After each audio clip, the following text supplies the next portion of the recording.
성가대석에 꽉 차니까 너무 좋습니다. 이제 이 자리도 꽉 채우시기를 축원드립니다. 아멘.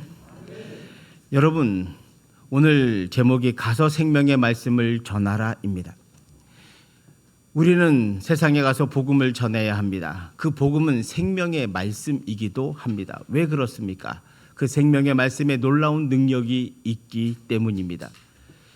우리가 잘 아는 20세기 최고의 과학자는 알버트 아인슈타인입니다. 이 아인슈타인 박사님이 상대성 이론을 발견하신 뛰어난 과학자이죠. 이분이 2차 세계대전이 한창일 때 미국 루즈벨트 대통령에게 독일보다 먼저 우리가 핵폭탄을 만들어야 한다고 편지를 보냈습니다. 왜냐하면 그 당시 독일이 핵폭탄을 발명하기 위해서 애쓰고 있었기 때문입니다. 그래서 미국이 먼저 독일보다 핵을 개발하지 못하면 그 핵은 우리에게 떨어져서 우리가 결국 망하게 될 것이다 라고 했고, 그래서 미국은 오펜하이머를 중심으로 해서 그래서 과학자들을 총동원해 가지고 독일보다 먼저 핵무기를 개발하기 시작했고 마침내 개발하게 되었습니다. 그리고 우리가 아는 것처럼 그 핵무기를 히로시마와 나가사키에 떨어뜨리게 되었고 얼마나 많은 사람이 죽었는지를 우리는 알게 되었습니다. 아인슈타인이 그것을 보고 나서 자기가 원자폭탄의 개발에 참여했던 것을 후회했습니다.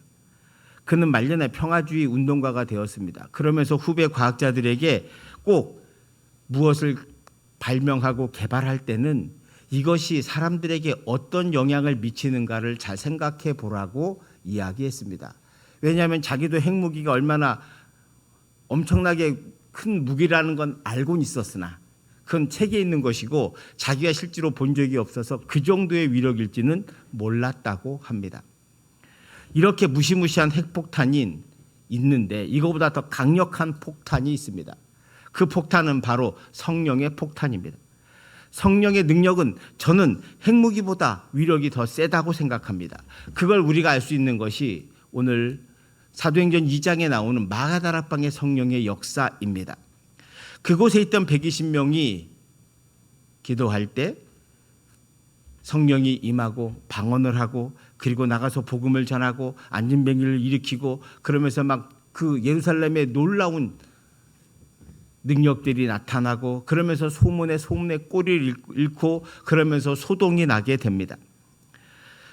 담대하게 예수를 전하자 당황한 제사장들이나 사두개인들이 그들을 감옥에 가두죠.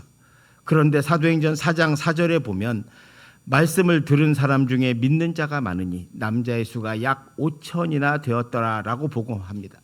여러분, 그 당시에 예루살렘의 평균 사람 수가 5만 명 정도였다고 합니다. 5만 명 정도였는데 그중에 5천 명이 주의 말씀을 듣고 믿기 시작했다는 것, 이것이 얼마나 놀라운 역사와 성령의 능력입니까?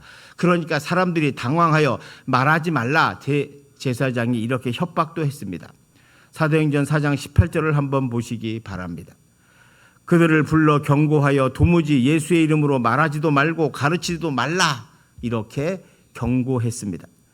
그런데 사도들이 그 말을 듣지 않습니다. 그리고 복음을 전합니다. 근데 감옥에 가두려고 해도 죄가 있어야죠. 말을 한다고 해서 감옥에 가둘 수는 없지 않겠습니까? 그래서 다시 나왔고 그리고 사도들이 또 한 마음으로 기도했습니다.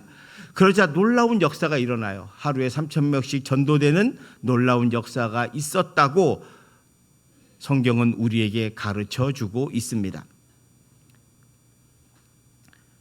사도행전 5장 16절을 한번 보시기 바랍니다. 예루살렘 부근의 수많은 사람들도 모여 병든 사람과 더러운 귀신에게 괴로움을 받는 사람을 데리고 와서 다 나음을 얻으니라. 복음을 전하는 것은 단지 전도하는 것이 아니라 더러운 귀신이나 질병에서 해방됨을 의미하고, 이건 더 크게 말씀드리면 절망에 빠지고 희망에 빠지고 죄 가운데 빠져서 사망 가운데 가는 사람들이 새로운 희망을 보고 빛을 보고 기쁨을 보고 은혜를 보고 그렇게 해서 새로운 삶을 살게 되었다라고 하는 것입니다. 여러분, 복음은 생명의 말씀이기 때문입니다.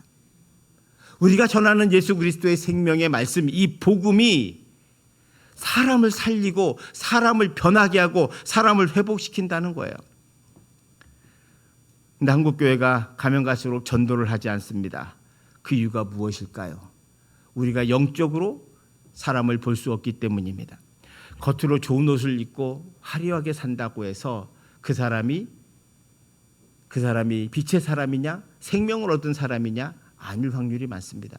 여러분, 1세기의 초대교회 성도들이 봤을 때 로마의 귀족들이나 군인들이나 황제나 이런 모든 사람들의 아름다운 옷을 입고 여러분 2000년 전에 우유로 목욕을 하면서 살았던 그 화려했던 로마인들을 바라보면서 이 초대교회 성도들은 그들을 불쌍히 여겼습니다. 왜요? 겉은 멀쩡하지만 영적으로 죽어가기 때문입니다. 여러분, 강남의 정신과 병원이 왜 성행합니까? 돈은 많을지 몰라도 그 마음과 심리는 불안하기 때문입니다. 왜 그렇습니까? 진리를 알지 못하기 때문이고 생명의 말씀을 알지 못하기 때문입니다. 이제 여러분, 우리가 세상을 보는 눈이 달라져야 합니다. 우리가 육안으로만 보면 여러분이 먼저 성령 충만 받지 못하면 여러분은 육안으로 보게 됩니다. 영안으로 보지 않고 육안으로 보면 세상 사람이 세상을 바라보는 거나 우리가 세상을 바라보는 거나 똑같이 돼요. 그러면 우리는 달라지지 않아요. 세상의 눈으로 봤을 때 초대교회가 무슨 힘이 있으며 무슨 능력이 있겠습니까? 아무 능력이 없습니다. 여러분, 성령의 능력은 핵폭탄보다 더 위대합니다. 그런데 다른 점은요, 핵폭탄은 사람을 죽이지만 성령의 폭탄은 사람을 살립니다. 할렐루야, 할렐루야. 이게 다른 거예요. 핵폭탄은 사람을 죽이는 데 사용하지만 성령의 폭탄은 죽어가는 사람을 살리는 겁니다. 어둠 속에서, 죄 속에서, 중독에서, 죄 가운데 살던 사람들이 성령을 만나면 성령의 능력으로 새로워지고 새 삶을 살아가고 인생이 바뀌게 됩니다. 우리 어른들이 말하는 말 가운데 제일 자주 듣는 말 중에 하나는 사람은 고쳐 못 쓴다는 말입니다. 아마 다 들어보셨을 거예요. 사람 안 바뀐다는 말. 맞습니다. 사람 안 바뀝니다. 근데 바뀌는 건 딱 하나예요. 성령의 능력밖에 없습니다. 사람이 안 바뀌는 과학적 이유가 있어요. 그게 뭐냐면 경로 의존성이라고 하는 그런 것 때문입니다. 그러니까 사람이 한번 이렇게 익숙해지면 거기를 벗어나는 걸 싫어하는 거예요. 다른 데 가는 걸 힘들어하고 이걸 새로운 걸 안 하려고 한다는 거예요. 그래서 원래 불편해도 원래 이게 익숙해지면 그게 편한 거예요. 그래서 그걸 계속 간다는 거예요. 그래서 사람이 안 바뀐다는 거예요. 이걸 경로 의존성이라 그래요. 이거는 그래서 사람이 안 바뀌는데 성령은 그것을 바꿉니다. 베드로를 보세요. 베드로가 성령 받기 전에 어떤 사람이었습니까? 자기의 이익만 추구하고 다른 사람 무시하고 그리고 자기가 수제자라고 착각하고 살았던 사람입니다. 예수님 잡히실 때 제일 먼저 도망갔던 사람이죠. 3번이나 예수님을 저주하며 부인했습니다. 왜요? 감옥 가는 거 두려웠고 자기도 저렇게 십자가에 달려 죽을까 봐 두려워서 도망갔던 사람이에요. 그런데 사도행전 2장 이후로 그가 어떻게 변합니까? 감옥에 가는 걸 두려워하잖아요. 죽는 걸 두려워하잖아요. 복음 전하는 걸 두려워하잖아요. 담대해져요. 그러니까 한 번도 해보지 못했던, 예수님 밑에서는 한 번도 해보지 못했던 기적과 능력이 나타나기 시작해요. 이게 누구예요? 이게 성령의 능력인 줄 믿습니다. 초대교회가 가진 게 아무것도 없잖아요. 사도행전 2장에 보면요, 성령의 능력이 임한 게 9시입니다. 아침 9시. 이들이 그럼 아침 9시에 모여서 기도해서 그럴까요? 더 일찍 나와야죠. 적어도 1-2시간 이전에 모여서 기도를 하고 있어야 성령이 임하게 됩니다. 이들이 왜 이른 아침에 이렇게 120명이 모였습니까? 생각해 보세요. 예수님은 40일 동안 부활하셨습니다. 그들을 가르쳐 주셨습니다. 근데 예수님이 계시니까 예수님 믿고 우리가 뭘 할 수 있었는데 예수님이 승천하셨습니다. 올라가셨단 말이에요. 그래서 지금 주위엔 없어요. 아무도 없습니다. 예수님도 없어요. 예수님께서는 올라가시면서 너희들 예루살렘을 떠나지 말고 기다려라. 그러면 내가 너희에게 성령을 보내주겠다. 우리는 성령이 대충 뭔지를 알지만 이 당시 사람들은 성령이 뭔지도 몰랐단 말이에요. 그리고 앉아서 120명이 뭘 하려고 하는데 할 수가 없습니다. 그들이 세미나를 열겠습니까? 앞으로 교회를 어떻게 세우고 어떻게 전도하고 이걸 계획을 세웠겠습니까? 그들이 돈이 있습니까? 권력이 있습니까? 힘이 있습니까? 빽이 있습니까? 아무것도 없었습니다. 그런데 그들이 한 가지 분명히 깨달은 게 있어요. 아, 이럴 때 우리는 기도해야 하는구나 라는 걸 알았다는 거죠. 그래서 기도했을 때 성령이 임하기 시작했습니다. 성령의 능력이 나타나기 시작했습니다. 성령의 역사가 사도행전 2장에 임했습니다. 오늘 우리가 착각하는 것 중에 하나는 성령이 임하지 않는다고 착각하는 거예요. 그건 정말 착각입니다. 성령이 임하지 않는 게 아니라 우리가 기도하지 않기 때문입니다. 여러분 정말로 간절히 기도해 보셨습니까? 성령 안 받으면 나 오늘 죽습니다. 성령이여 이곳에 임하여 주시고 우리 교회를 불살라 주시고 우리 교회에 성령의 불을 내려 주십시오라고 간절히 정말 기도하십니까? 이 120명이 모여서 간절히 기도할 때 성령의 놀라운 능력이 나타났습니다. 그런데 오늘 한국교회가 나타나지 않는 이유는 우리가 기도하지 않기 때문입니다. 간절하지 않기 때문입니다. 아니, 성령을 구하지 않는지도 몰라요. 그저 지금이 좋사오니 이 편하게 살게 해주세요. 여러분, 예수를 너무 편하게 믿으려고 하지 마십시오. 우리 항종직 여러분, 장로님, 권사님, 안수집사님들은 여러분은 밑에 후배들의 빛이 되어야 되고 거울이 되어셔야 합니다. 여러분들, 나는 옛날에 수고했어, 니네들이 열심히 해, 이렇게 하시면 안 돼요. 나는 늙었지만 내가 그래도 내가 사는 동안 힘답게 열심히 주님을 위해 충성할 테니 너희들은 힘이 아직 있으니 나보다 더 열심히 해주겠냐, 이렇게 말하셔야죠. 여러분 권사님들, 여러분 후배들이, 집사님들이 여러분 보고 배울 게 있으셔야죠. 틈만 나면 시간 없다고 그러고 바쁘다고 그러고 도망갑니다. 제가 이번에 양곡교회 가서 놀란 건 아침 8시 반에 예배를 드려요. 근데 성가대 150명이 꽉 찬 거예요. 아니, 저분들은 어떻게 찾냐고 제가 물어보니까 목사님이 그랬대요. 다 월차내라고. 그래서 다 월차냈다는 거예요. 남자 여자 다. 제가 여러분에게 월차내라는 소리는 안 하겠습니다. 적어도 그 정도의 순종이 있으셔야죠. 여러분, 순종은 누가 하는 줄 아십니까? 믿음 있는 사람이 합니다. 믿음이 없으면 순종을 안 해요. 또 하나, 인정하지 않기 때문입니다.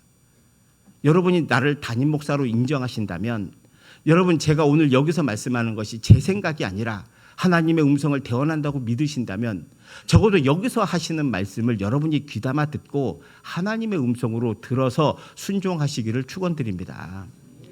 제가 여러분에게 나가서 다 월차내고 뭘 딴 일 하라고 하지 않지 않습니까? 기도하라고요. 금요기도에 나와서 기도하는 게 그렇게 어렵습니까? 새벽기도 나와서 내가 기도하라는 소리는 안 하겠어요. 그건 뭐 힘들다고 하니. 그러면 적어도 금요기도에 나오셔서 기도하셔야죠. 아니, 항교님 여러분, 왜 기도를 그렇게 안 하십니까? 그건 여러분이 저의 말을 인정하지 않는 겁니다. 담임 목사로 인정하지 않고 이 말을 하나님의 음성으로 듣지 않는 거죠. 아니면 여러분이 믿음이 없는 겁니다.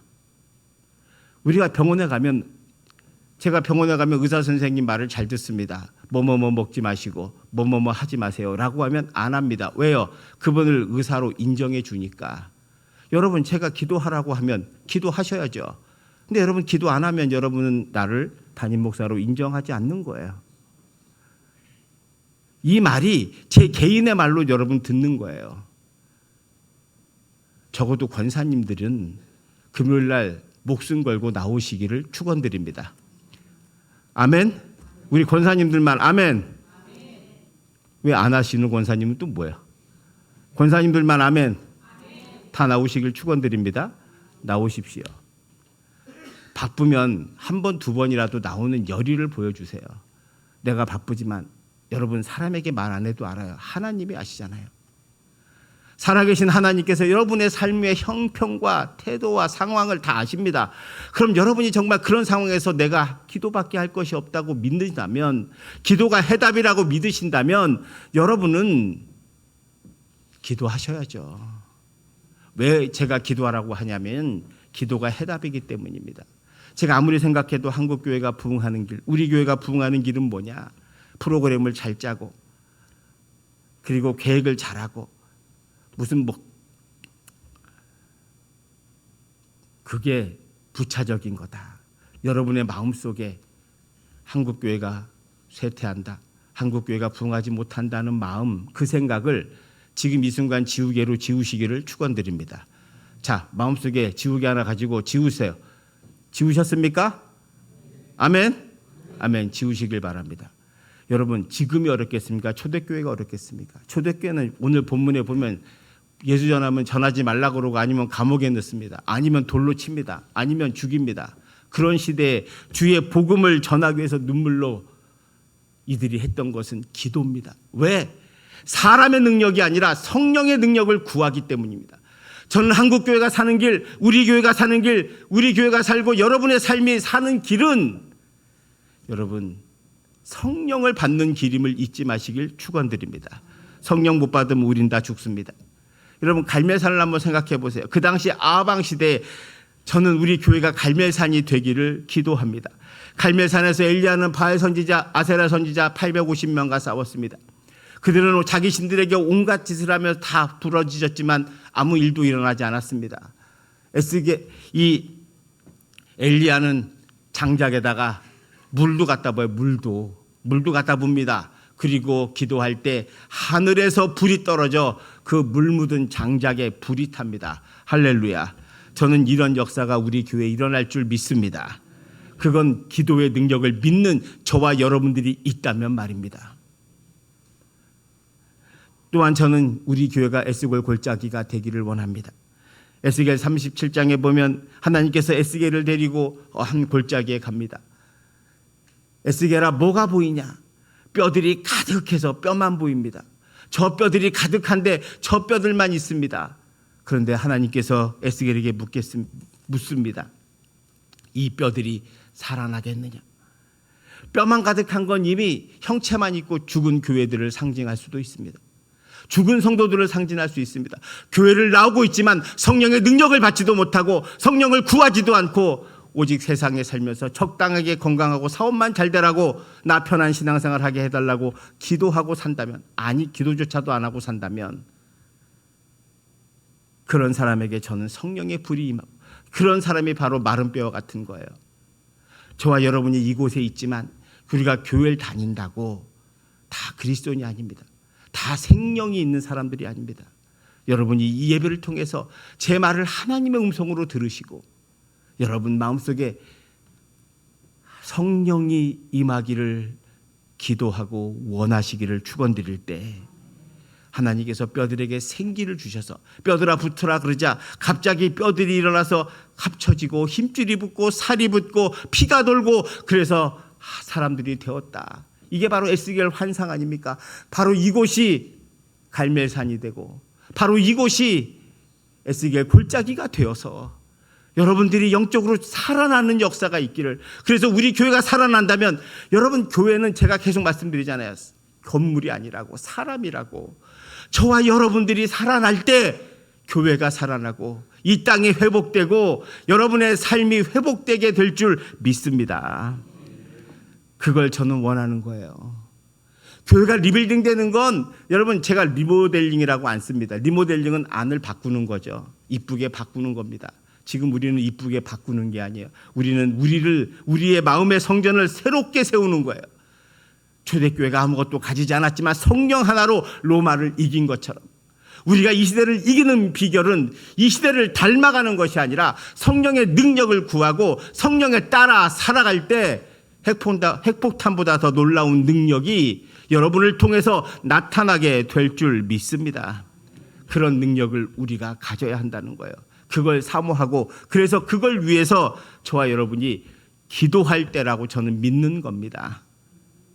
사랑하는 장로님, 권사님, 안수집사님, 학륜직 여러분들이 먼저 오셔서 기도의 자리를 채워주세요. 이제 더 이상 세상의 마귀에 끌려 다니지 마시고 이제 정신을 차리고 영으로 깨어서 기도의 자리에 오시기를 바랍니다. 오늘 본문에 보면 놀라운 능력이 나타나 병든 자들이 치유되고 귀신 들린 자가 떠나고 그렇게 되자 대제사장과 사두개인들이 시기가 가득했다. 시기가 가득해서 17절에 그렇게 말합니다. 그래서 이들을 사도들을 다시 감옥에 가두게 됩니다. 그런데 18절 20절 한번 보시기 바랍니다. 사도들을 잡아다가 옥에 가두었더니 시작 함께 봉독합시다. 가서 성전에 서서 이 생명의 말씀을 다 백성에게 말하라 하매. 여러분, 사도들이 감옥에 갇혔으나 주의 사자가 밤에 옥문을 열어주었다는 거예요. 그 어떤 세상의 사람도 이길 수 없어요. 감옥을 100명을 가두고 아니면 100명이 지키고 1000명이 지켜도 소용없어요. 왜? 하나님은 더 위대하신 분이니까. 천지만물을 창조하신 하나님께서 저와 같은 사람들을 사랑해 주시기 위해서 십자가 달려 죽으시고 이 땅에 오셔서 이런 기적과 능력을 베풀어 주시잖아요. 그게 왜 그래요? 사랑 때문에 그런 거예요, 여러분. 그게 당연한 게 아니고요. 그게 놀라운 은혜인 거예요. 저와 같은 아무것도 아닌 사람을 사랑해 주셔서. 초대교회 성도들이 그래서 감옥에 있다가 나왔습니다. 그래서 뭐라 그래요? 20절에 가서 성전에 서서 이 생명의 말씀을 다 백성에게 말하라. 여러분, 이제 기도하시고 성령의 능력 받아 세상에 나가서 주의 생명의 말씀을 전하라는 거예요. 그래서 사도들이 감옥에 나가니까 21절 보시기 바랍니다. 그들이 듣고 새벽에 성전에 들어가서 가르치더니 대제사장과 그와 함께 있는 사람들이 와서 공회와 이스라엘 족속의 원로들을 다 모으고 사람을 옥에 보내어서 사도들을 잡아오라 하니. 그러니까 주님의 명령에 따라 생명의 말씀을 전하라고 하니까 감옥에 나와서 밤에 나와가지고 집에도 안 가고 바로 성전에 올라가서 뭐 한 거예요? 생명의 말씀을 전한 거예요. 그러니까 또 소동이 납니다.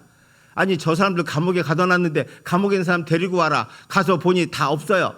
분명히 감옥 문은 열린 것도 없고 풀어진 것도 없고 사람들은 밤새 지켰는데 안에 아무도 없어요. 이게 바로 성령의 능력입니다.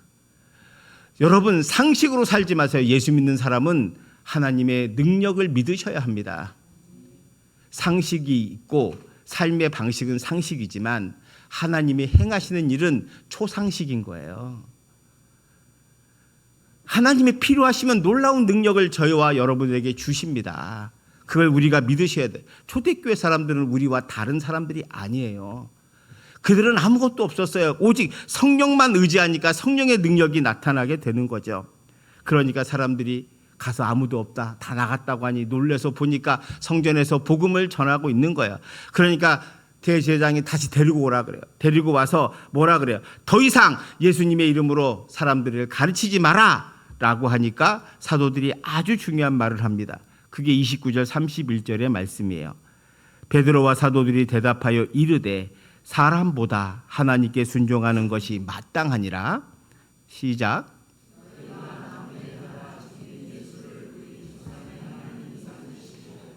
시작. 이스라엘에게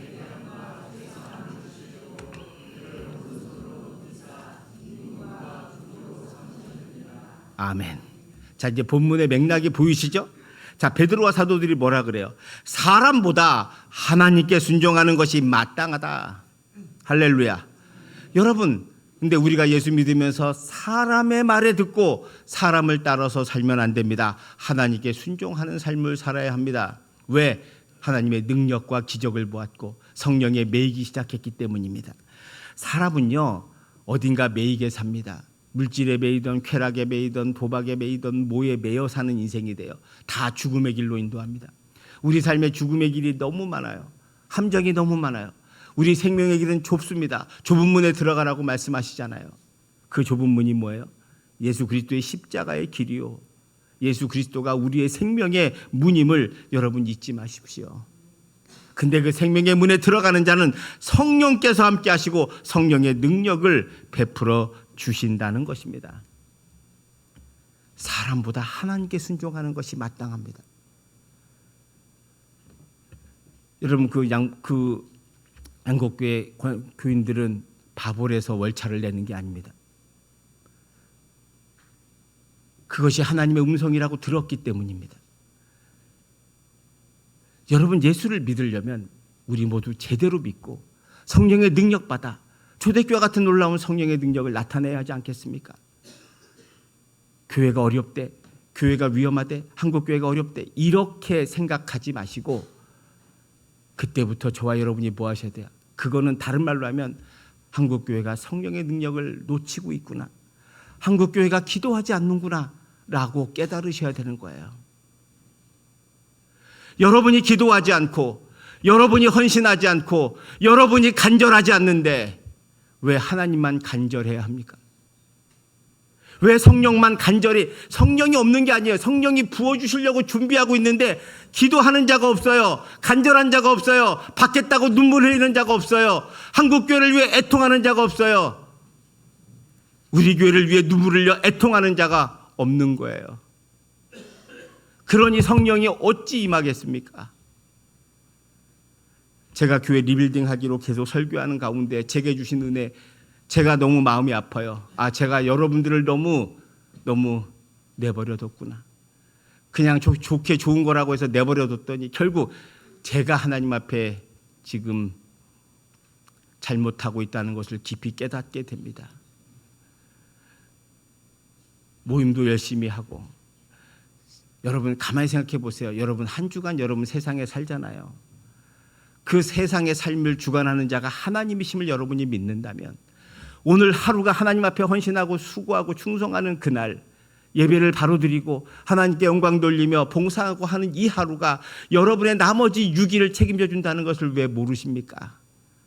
육의 눈으로 보면 하루 오늘 쉬고 편하게 놀고 해야 다음 재충전해서 일을 한다고 사람들은 말하죠. 들로 산으로 놀러 다니고 야외로 놀러 다닙니다. 근데 우리는 이곳에서 하나님을 예배합니다. 왜요? 하나님이 전능하신 분이고 하나님이 저의 삶을 주관하시는 분임을 믿기 때문입니다. 그것을 여러분이 정말로 믿는다면, 여러분이 세상에서 어떤 고난과 어떤 말씀 때문에 정말 여러분이 하나님 말씀에 순종해서 고난당하고 시험당하고 어려움 당한다면 하나님이 반드시 여러분을 건질 겁니다. 그러나 여러분이 하나님 말씀을 믿지 못하고 세상과 적당히 살면 결국 하나님의 능력도 없고 여러분은 점점 세상에 미혹되게 될 겁니다. 저는 목사로서 그것을 막고 싶습니다. 이제 저와 여러분들이 주의 나라를 위해서 헌신할 때입니다. 여러분 오늘 본문에 보면 베드로와 사도들이 이렇게 훈련받은 자들이 아니라는 걸 알잖아요. 이들이 어떤 사람인 걸 우리가 뻔히 압니다. 이들은 아무것도 아닌 사람들입니다. 이들은 예수를 부인하고 배반했던 사람입니다. 베드로뿐만 아니라 12제자 모두가, 아니 120명 모두 문도들이 다 예수님이 십자가 달려 죽을 때 나도 죽겠다고 했던 사람 단 한 사람도 없습니다. 그에게 병고침 받고 귀신 떠나가고 모든 능력을 받던 사람들조차도 예수님 죽으실 때 아무도 그 자리에 없었습니다. 그러나 성령의 능력 받고 나서 이들이 변화되기 시작했습니다. 이들이 회복되기 시작했습니다. 저도 한때는 한국교회가 희망이 있을까라는 생각을 했었습니다. 그게 잘못된 생각임을 깨달았습니다. 희망이 없는 게 아니고요. 우리가 기도하지 않기 때문이고요. 우리가 성령의 능력을 받지 않았기 때문이라는 거예요. 우리가 주의 복음을 전하지 못하는 것은, 주의 일을 하지 않는 것은 내가 성령의 능력을 받지 못했다는 것을 의미하고 있습니다. 여러분, 성령은 여러분을 내버려 두지 않아요. 여러분이 성령의 충만함하면 봉사하게 되고 생명의 말씀을 전하게 되고, 그렇게 되면 여러분의 삶에 놀라운 기적과 은혜가 일상화될 줄 믿습니다. 성령은 핵폭탄과 그보다 더 놀라운 겁니다. 성령을 통해 우리는 새 사람이 되었고 이제 변화되었잖아요. 그럼 진짜 변화되어 예수님의 제자들처럼 제2의 인생을 살았으면 좋겠습니다. 여러분, 예수님 따라다닌 3년 동안 제자들이 예수님을 따라다녔습니다. 그걸 요즘 말로 바꾸면 교회 다닌 거죠. 예수님 믿고 예배도 하고 따라다니고 기적도 보고 다 봤습니다. 그런데 뭐가 없어요? 성령의 능력이 없는 거예요. 그러니 삶의 변화가 없어요. 기적이 없어요. 은혜가 없어요. 감사가 없어요. 근데 이들이 사도행전 2장의 성령의 능력을 받자 능력이 생겨요. 기적이 일어나요. 은혜를 알아요. 감사함을 알아요. 할렐루야. 저는 우리 모두가 이렇게 되기를 주님의 이름으로 축원드립니다. 사랑하는 성도 여러분, 이제 우리 교회의 부흥과 성장은 여러분에게 달려 있습니다. 여러분 한 사람 한 사람의 마음의 성전이 교회이고, 그 교회가 금과 은과 보석으로 지어져서 성령의 충만함이 여러분 안에 있다면 우리가 그 성령에 따라 놀랍게 일을 행하게 될 것이요, 그 일을 행할 때 여러분을 통해서 핵폭탄 같은 성령의 능력이 나타나 병든 자를 치유하고 길을 잃은 사람들을 생명의 길로 인도하게 될 줄 믿습니다. 그러니 전도하기 전에 기도하십시오.